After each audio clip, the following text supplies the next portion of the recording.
যে আপনি 5 ওয়াক্ত নামাজ পড়তেছেন 20 বছর, 30 বছর, 40 বছর, 50 বছর, যার যতটুকু তৌফিক আছে তত বছর ধরে, এত বছর ধরে আপনি নামাজ পড়েন, অথচ নামাজের পরে আমার নবী করিম সাল্লাল্লাহু আলাইহি সাল্লাম কি বলতেন, কি পড়তেন সেটা আপনি জানেন না।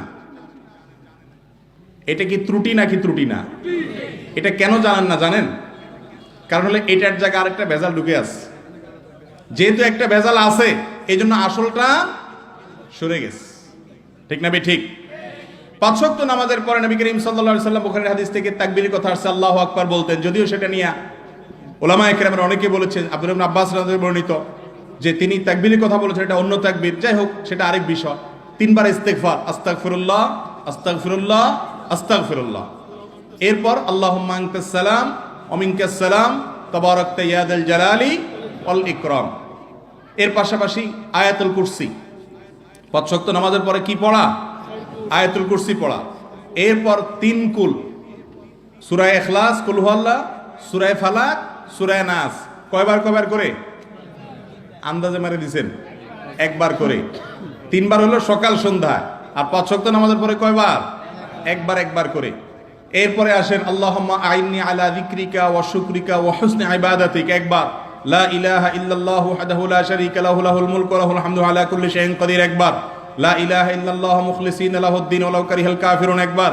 লা ইলাহা ইল্লাল্লাহু ওয়া লা না'বুদু ইল্লা ইয়্যাহু বিল ওয়ালিদাইনি ইহসানা ওয়া লা ইলাহা ইল্লাল্লাহু লাহুল মুলকু ওয়া লাহুল হামদু ওয়া লাহুস সানাউল হাসান, একবার।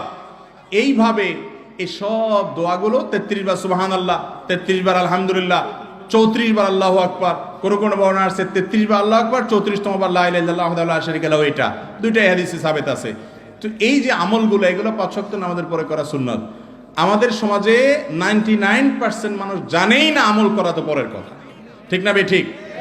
তো আপনার এই আমলটা নামাজের একেবারে শুরু থেকে শেষ হওয়া পর্যন্ত মুহাম্মদ সাল্লাল্লাহু আলাইহি সাল্লামের পদ্ধতি অনুযায়ী যদি না হয়, তাহলে সেই আমলটা আল্লাহর কাছে কি গ্রহণযোগ্য হবে? বিদআতের সবচেয়ে বড় ক্ষতিকর দিক হলো, বিদআত দেখতে ভালো দেখা যায়, মনে হচ্ছে যে সে ভালো কাজই করতেছে। জিকিরের নাম দিয়ে এমন পদ্ধতি আর সিস্টেম বাইর করলেন, বিভিন্ন রকমের ডান্স দিয়ে জিকির করা আছে না নাই? অথচ নবী করিম সাল্লাল্লাহু আলাইহি সাল্লাম জিকির করতে করতে লাফালাফি করছেন, কোন হাদিসে আছে? কোন সাহাবীরা করেছেন? এবং জিকিরের আবার বিভিন্ন নাম আছে। এই লাফালাফিগুলো আবার বিভিন্ন কি আছে বলে নাম আছে। কি নাম জানি আছে? করাত জিকির। আমাকে এক জায়গায় প্রশ্ন করা হয়েছে, ভাই করাত জিকির করা যায়? আমাকে করাত জিকির আবার কি? আমি তো জীবনে প্রথম শুনলাম। পরে শুনলাম যে এই জিকির হলো হেইয়ো দিতে হয় আর কি, করাতের মতো। তাহলে এই যে জিকির, এই জিকির কি মুহাম্মদ সাল্লাল্লাহু আলাইহি সাল্লাম শিখাইছেন? করাতের মতো হেইয়ো করা শিখাইছেন? যদি না শিখায় থাকে, এটা কেউ একজন আপনাকে শিখাইছে পরবর্তীতে, যার নাম নকল। ঠিক না? ঠিক। মুসলমান তো খুঁজবে আসলের সাথে মিল আছে না নাই, মূলের সাথে মিল আছে না নাই। নকল জিনিস কখনো গ্রহণযোগ্য হবে। একজন মানুষ ধরেন সরকারি দল করে না, অন্য বিরোধী দল কোন একটা দল করে, এটা তার ব্যাপার, সাংবিধানিক অধিকার, সে আরেকটা দল করছে। কিন্তু একটা লোক সরকারি দল করে, কিন্তু সরকারি দলের নামে, প্রধানমন্ত্রীর নামে, অথবা বঙ্গবন্ধুর নামে, অথবা অন্য কোনো জাতীয় নেতার নামে সে নকল একটা ফরমান বের করেছে সবাই। ধরেন কথার কথা, সে বলল যে প্রধানমন্ত্রী আমাকে 10 জন মানুষের চাকরির সুযোগ দিছে, আমি এই যে অ্যাপয়েন্টমেন্ট লেটার দিচ্ছি তোমাদেরকে, এলাকাতে সে দিতেছে মনে করেন। এই লোকটা যদি ধরা পড়ে যে এটা 2 নম্বর, এটা আসলে প্রধানমন্ত্রী দেন নাই, কি বলেন? তার উপরে মায়ের গুলা কি বিরোধী দলের লোকদের মতো হবে না তার চেয়ে একটু বেশি হবে?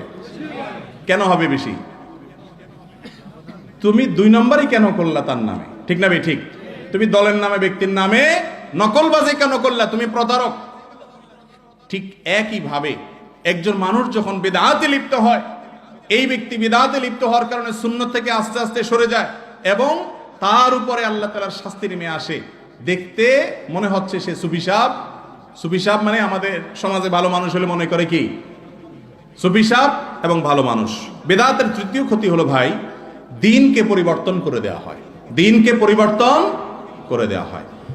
নবী করিম সাল্লাল্লাহু আলাইহি সাল্লাম দ্বীনকে যেভাবে রেখে গেছেন, 100 বছর পরে একজন একটা বেদাত ঢুকাই দিল, 200 বছর পরে আরেকজন আরেকটা ঢুকাইলো, 300 বছর পরে আরেকজন আরেকটা ঢুকাই দিল, এক এক সময় এক একটা ঢুকাইলো।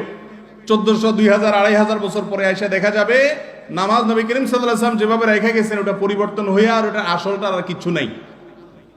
এরকম হবে কি হবে না?